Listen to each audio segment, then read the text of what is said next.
오늘 함께 은혜 나누실 말씀은 로마서 6장 15절부터 16절 말씀입니다. 그런즉 어찌하리요 우리가 법 아래 있지 아니하고 은혜 아래 있으니 죄를 지으리요 그럴 수 없느니라. 너희 자신을 종으로 들여 누구에게 순종하든지 그 순종함을 받는 자의 종이 되는 줄을 너희가 알지 못하느냐. 혹은 죄의 종으로 사망에 이르고 혹은 순종의 종으로 의에 이르느니라. 아멘. 우리는 예수를 믿게 되면서 처음에 아주 절망감에 빠지게 됩니다. 예수 믿기 전에 우리가 죄인인 줄도 모르고 이렇게 살다가 그냥 죽으면 되는가 싶어가지고 그냥 그렇게 살았는데, 예수를 만나고 보니까 이 죄의 싹은 사망이다. 그 사망이라고 하는 것이 육신의 죽음으로 끝나는 것이 아니라 영원한 지옥의 형벌이 있구나라는 사실을 발견하게 되면서 절망감에 빠지게 되죠. 그러다가 말씀을 듣는 중에 이 절망에서, 이 지옥에서 나올 수 있는 은혜가 바로 있으니 예수 그리스도, 예수를 믿으면은 이 죄에서 자유함을 얻게 되고 우리가 이 지옥의 영원한 심판과 형벌에서 나올 수 있는 길이 있구나라는 것을 발견하는 순간 절망감이 희망으로 바뀌게 되고 소망으로 바뀌게 되고, 그때부터 예수를 믿고 산다는 것이 얼마나 큰 행복인가, 이것이 얼마나 큰 하나님의 은혜인가를 우리가 깨닫게 됩니다. 또 한 번의 절망감이 있는데, 이것은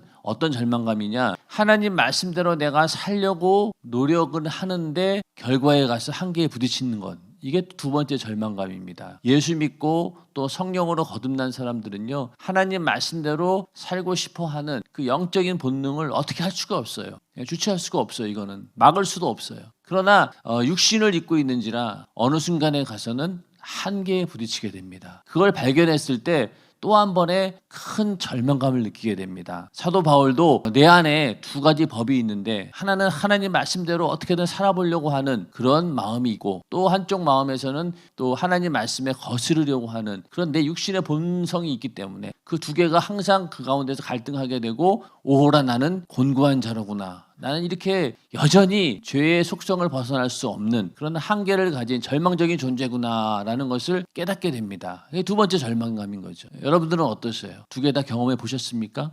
다 경험해 보셨을 거예요. 그런데 이 두 번째 절망감을 경험해 보지 못하고 어떤 사람들은 처음에 그냥 내가 예수 믿고 구원받았어, 이거 하나만 붙들고 신앙생활 자체를 열심히 해보지 않고 그러는 사람들도 있다는 거죠. 우리는 열심히 하려고 하다 보면은 결국에 가서 또 한 번의 한계에 부딪힌다. 이것이 어떻게 보면은 점점 우리가 은혜 안에서 성장되어 가고 있다라는 것입니다. 그래서 우리가 이 첫 번째 절망감, 지옥의 영원한 멸망에서 우리가 구원받았다, 또 하나님께서 나를 의롭게 여기시고 하나님의 자녀 삼아주시고, 이렇게 내가 하나님의 은혜로 의로워지고 거룩해졌다라고 하는 그 믿음을 갖고 그 절망감에서 나왔듯이, 두 번째 절망감, 내가 하나님 말씀대로 살려고 아무리 노력해도 할 수 없구나라고 하는 그 절망감 역시 하나님께서 나를 의롭게 여기셨다라고 하는 하나님의 은혜로 그 절망감도 또 극복을 하셔야 된다. 두 개 다 똑같은 거예요. 지옥에서 내가 나왔다라고 하는 그 은혜나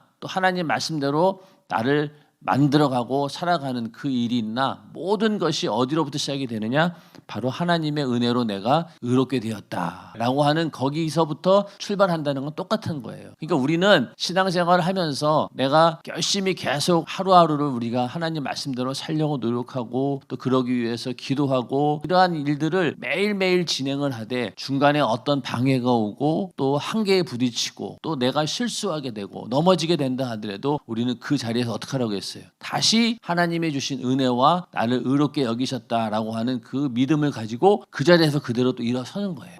그러면 우리는 또 앞으로 계속 전진을 하게 되는 겁니다. 우리의 신앙생활도 처음에 막 시작했다가 열심히 하다가 어느 순간에 실패하거나 한계에 부딪혀가지고 다시 처음부터 시작돼야 된다는 건 어떻게 되겠어요? 그럼 우리는 매일매일 절망감일 거예요. 평생을 신앙생활 했는데 어느 순간에 내가 한계에 부딪혀서 하나님의 은혜에서 떨어져 나가 버린다라고 하면 어떻게 되겠어요? 이거 얼마나 허무할까요? 그런데 하나님의 은혜는 그렇지 않습니다. 아까 말씀드린 것처럼 우리가 좌절하고 어떤 경우에는 죄에 넘어지고 그런다 할지라도 전부 다 다시 새로 시작하는 것이 아니라 바로 그 넘어진 자리에서 다시 시작한다라고 하는 것이 엄청난 은혜인 거예요. 그래서 우리는 하나님께서 나를 예수의 피로 거룩하게 하시고 나를 의롭게 하셨다라고 하는 그 믿음을 가지고 우리는 죄에서 지옥에서 구원을 받았고 내가 이 땅에 살면서 하나님 말씀대로 나를 만들어가고 영화롭게 내가 거룩한 삶을 사는 것 거기까지도 전부 다 같이 이어진다는 겁니다. 그래서 우리는 이것을 두 가지를 구분할 것이 아니라 처음에 하나님께서 우리에게 주신 그 은혜 그걸 가지고 끝까지 나를 거룩함으로 만들어가야 되는 것입니다. 로마서 8장 30절에 보면은 또 미리 정하신 그들을 또한 부르시고 부르신 그들을 또한 의롭다 하시고 의롭다 하신 그들을 또한 영화롭게 하셨느니라. 그러니까 부르신 분도 하나님이시고 우리를 의롭게 여기신 분도 하나님이시고 또 의로운 우리들을 영화롭게 하는 것 그 모든 일들을 바로 하나님께서 하신다는 거예요. 죄에 대처할 수 있는 능력이 바로 하나님께서 나를 의롭게 해주셨다라고 하는 거기서 나오는 것이고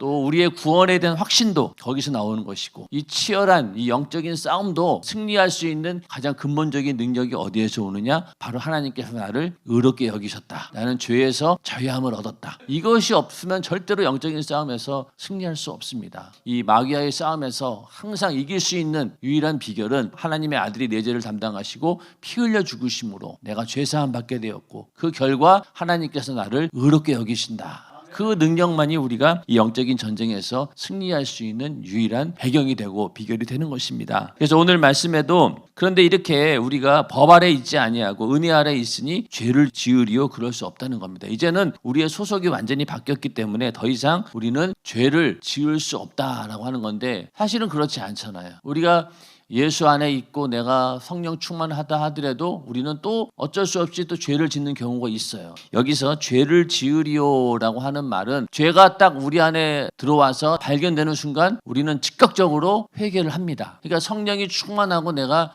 믿음 안에 있고 항상 영적으로 깨어 있을 때는요. 죄가 들어오는 순간 빨리 그걸 캐치하고 빨리 회개합니다. 하얀 도화지에 조그만한 먹물이 탁 튀면 어때요? 금방 티가 나잖아요. 그런데 지저분한 종이에는 검은 게 딱 묻어도 몰라요. 그런 것처럼 내 영혼의 상태가 깨끗하게 정결하게 유지하려고 하는 사람들은 빨리 죄를 발견하고 회개해서 죄에서 나오게 됩니다. 그런데 영적으로 무뎌지게 되면은 이 죄를 짓는 것이 상황이 달라요. 그래서 여기서 죄를 짓는다라고 하는 것은 좀 더 죄와 함께 동행한다. 또 죄 가운데 고정되어 있다. 또 죄 안에 계속 거하고 있다. 고의적이고 또 회개할 줄 모르는 그런 죄의 상태를 말하는 것입니다. 그러니까 우리가 법 아래에 있지 아니하고 은혜 아래에 있는데 죄를 지으리요? 그럴 수 없다. 그렇게 죄를 오래 우리가 간직할 수 없다는 거예요. 인정하십니까? 우리는 어떻게든 죄를 발견할 수밖에 없도록 하나님께서 우리를 인도해 주십니다. 그러기 위해서는 우리가 어떻게 된다는 거예요? 성령이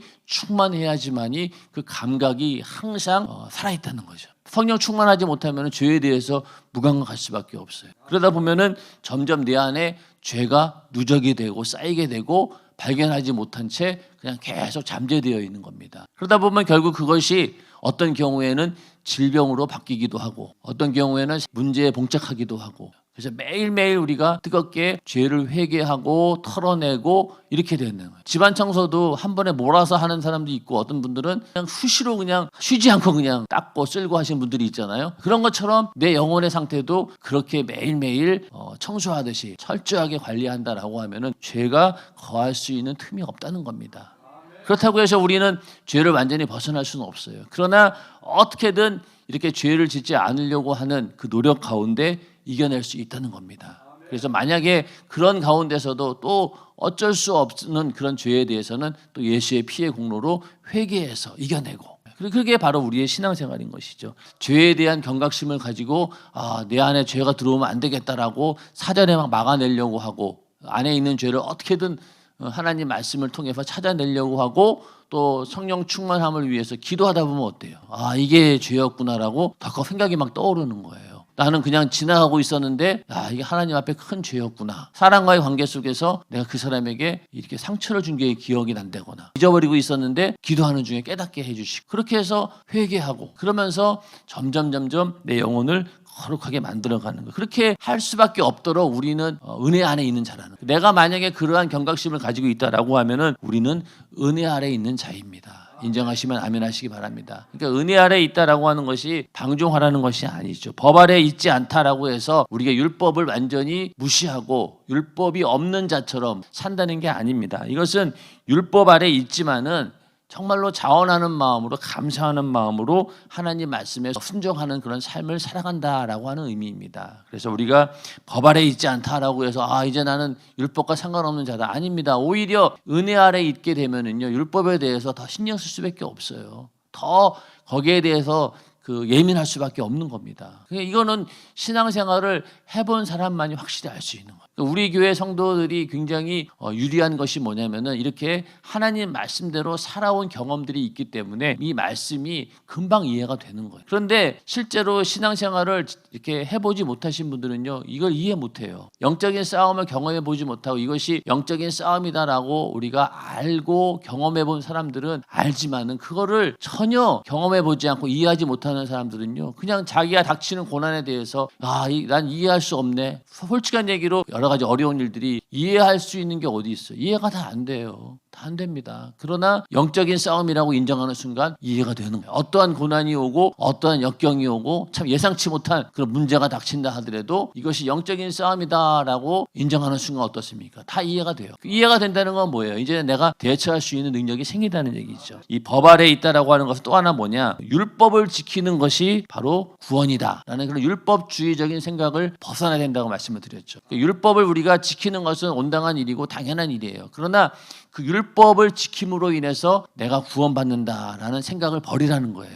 그걸 빨리 버리셔야 돼요. 그거 안 버리면은 결국은 우리는 행위로 내가 구원을 받는다라고 하는 착각 속에 빠질 수가 있다는 거예요. 그러면은 내가 그 율법대로 못 산다라고 느꼈을 때 그 절망감을 어떻게 하겠습니까? 그렇기 때문에 우리는 법 아래 있지 않다라고 하는 것은 율법이 내 영혼을 구원할 수 없다라는 것을 인정하라는 거예요. 율법을 우리가 철저히 지키되 이 율법을 통해서 내가 구원을 받는 것이 아니라 율법을 통해서 드러난 죄를 내가 회개하고 예수의 피의 공로로 죄사함 받아서 내 영혼이 거룩해지고 살아난다라는 것을 깨달으라는 거예요. 16절에 보면은 너희 자신을 종으로 드려. 여기서 종으로 드린다라고 하는 것은 사실은 종으로 번역되어 있지만 원래는요 이게 노예라는 의미예요. 종하고 노예는 많이 달라요. 종은 그래도 그 주인이 그 종을 어느 정도 인격적인 대우를 해줍니다. 근데 노예는 어때요? 노예는 인격적인 대우도 없고 자발적인 의미는 전혀 없는 거예요. 우리가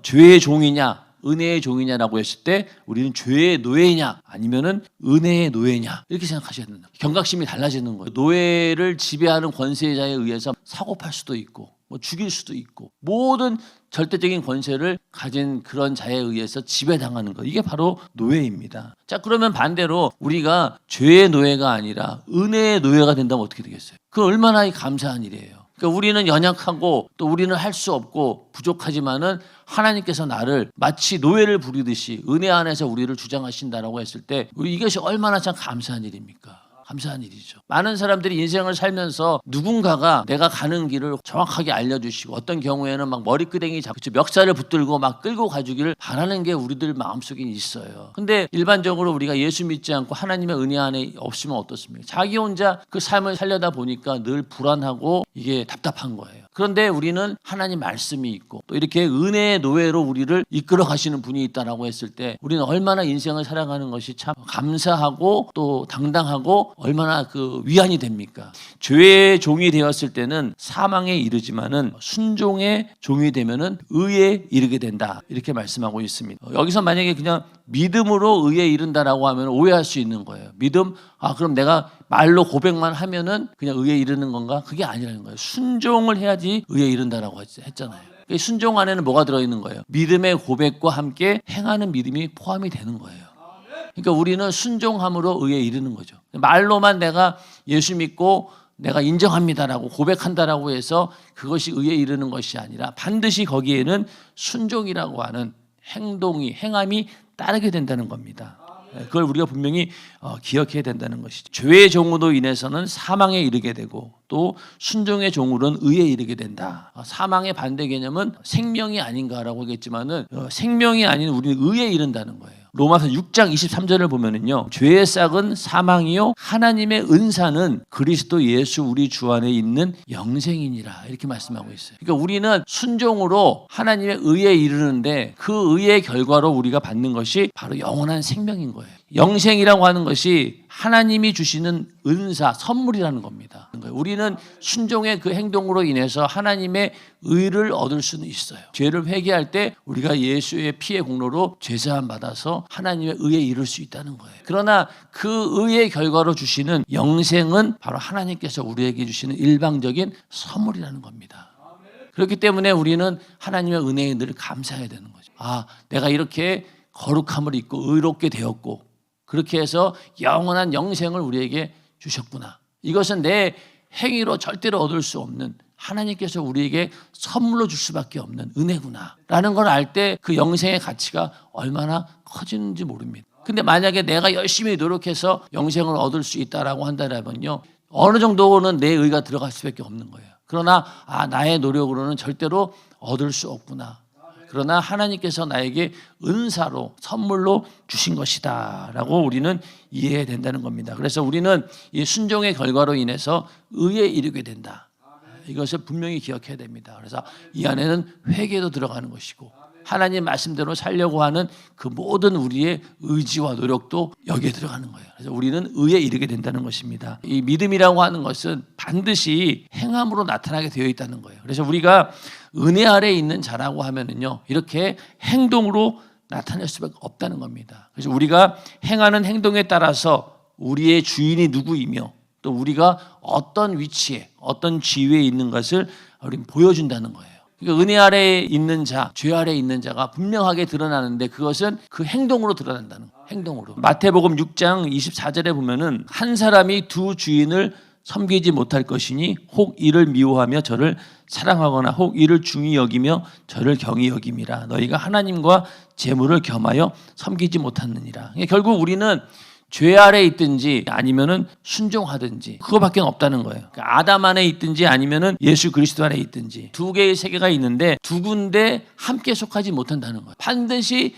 한 군데 서 있어야 되는 거예요. 죄 아래에 있을 것이냐 아니면 은혜 아래에 있을 것이냐, 중간 지대는 없다는 거예요. 그리고 이 두 가지가 항상 반대편에 있는 거예요. 그리고 이쪽에 있는 죄의 세력은 어떻게 있는지 우리를 은혜의 자리에서 끌어내리려고 하고 또 은혜의 자리에 있는 우리는 어떻습니까? 죄에 있는 자들을 은혜 안으로 끌어들이려고 하고 전도가 그거잖아요. 전도할 때 그 영혼을 어떻게든 은혜 안으로 끌고 들어오는 거잖아요. 반대로 마귀 역사는 우리를 어떻게든 이 은혜에서 빼앗아가려고 하고 이건 항상 서로 충돌하게 되어 있다는 겁니다. 중간 지대는 없어요. 그러니까 두 주인을 우리는 한 사람이 섬기지 못한다는 겁니다. 우리는 어디에 속하겠어요? 은혜 아래 속해야 되겠죠. 그러기 위해서는 순종의 종로로 타는 은혜의 지배를 받는 그런 자가 되어야 된다는 겁니다. 마태복음 7장 15절부터 20절에 보면은 거짓 선지자들을 판단하는 그 기준이 나오는데 거짓 선지자들을 삼가라. 양의 옷을 입고 너희에게 나아오나 속에는 누락질하는 일이라. 거짓 선지자들이 나타나게 되는데 그들은 양의 옷을 입고 나오지만은 그 속에는 뭐가 있다는 거예요? 일이, 늑대가 있다는 겁니다. 근데 그거를 판단할 수 있는, 분별할 수 있는 기준이 뭐냐? 그의 열매로 그들을 알지니 가시나무에서 포도를 또는 엉겅퀴에서 무화과를 따겠느냐. 최근에 넷플릭스에서 한국에 있는 이 신흥 이단에 대해서 다큐멘터리가 반영이 돼가지고 갑자기 막 사람들의 관심이 글로 쏠렸습니다. 그 가운데 JMS라고 하는 그런 이단이 막 부각이 됐는데 그들이 나중에 뭘로 보는 거예요? 시간이 지나고 보면 그 열매가 드러날 수밖에 없는 거예요. 그러니까 그 교주들 보면은 악한 열매 무엇이었습니까? 음란함. 지금까지 이단의 교주들을 보면은요, 돈 아니면은 이 음란함이에요. 두 개가 동시에 병행되는 경우도 꼭 있죠. 그러니까 보면은 이단 그쪽의 세력들이 엄청나게 많은 물질을 가지고 있고 그러다 보니까 결국은 그 교주는 또 음란함에 빠지게 되는 겁니다. 항상 그 열매로 그들을 알 수 있다는 겁니다. 그러니까 가시나무에서 포도나무가 나오지 못하고 엉겅퀴에서 무화과를 딸 수 없다는 겁니다. 그래서 이와 같이 좋은 나무마다 아름다운 열매를 맺고 못된 나무가 나쁜 열매를 맺나니 좋은 나무가 나쁜 열매를 맺을 수 없고 못된 나무가 아름다운 열매를 맺을 수 없느니라. 그래서 아름다운 열매를 맺지 아니하는 나무마다 찍혀 불에 던지우느니라. 이러므로 그의 열매로 그들을 알리라. 거짓 선지자를 분별할 수 있는 기준도 여기에 있고 우리도 마찬가지라는 거예요. 항상 우리 안에 있는 본성은 행동으로 나타나게 되어 있다. 그래서 우리가 예수를 믿고 내가 그리스도인이 되었다라고 하는 것은요, 말하는 것만으로 끝나지 않는다는 겁니다. 반드시 순종함, 또 그렇게 해서 의에 이르고 거룩한 삶으로 보여질 수밖에 없다라는 겁니다. 인정하시면 아멘 하시기 바랍니다. 행함이 없는 믿음은 죽은 믿음이다. 영혼이 없는 몸처럼. 바로 이거는 성령 충만하고 하나님 말씀대로 살려고 하는 자는 반드시 이런 열매가 나타날 수밖에 없다는 거예요. 이건 내가 억지로 짜내서 나오는 것이 아니라 그렇게 나올 수밖에 없도록 하나님께서 우리를 그렇게 만드셨고 은혜 안에 있는 자에게는 그런 열매가 나올 수밖에 없다는 겁니다. 그래서 요한일서 1장 6절에 보면은 만일 우리가 하나님과 사귐이 있다 하고 어두운 가운데 행하면 거짓말을 하고 진리를 행치 아니함이거니와. 여기도 보면은 가운데 행할 때 어두운 가운데 행하면 거짓말을 하고 진리를 행하는 것이 아니라는 겁니다. 또 요한일서 2장 4절에도 저를 아노라 하고 그의 계명을 지키지 아니하는 자는 거짓말하는 자요 진리가 그 속에 있지 아니하되. 계명을 지키지 아니하는 자, 그 계명을 지키려고 하는 마음조차 없다라고 하면은 그는 그 속에 진리가 있지 않다는 겁니다. 하나님을 사랑하는 그 마음을 우리가 아무리 말로 한다고 되는 것이 아니라 행동으로 표현할 수밖에 없다는 거예요. 그건 경험해 봐야 아는 겁니다. 말로 안 돼요. 말로 끝날 수가 없어요. 내가 받은 그 은혜의 크기와 분량을 어느 정도 인간의 어떤 상식적으로만 안다 하더라도, 인간의 어떤 본성 그냥 인격적으로 본다 하더라도 그 은혜의 크기와 부피와 그 능력의 한계를 아는 순간부터 어떻습니까? 이거는 가만히 있을 수가 없는 거예요. 그렇죠? 인간의 양심상. 근데 그것이 점점 세월이 지나고 하나님 말씀을 알면 알수록 더 깊어지는 거죠.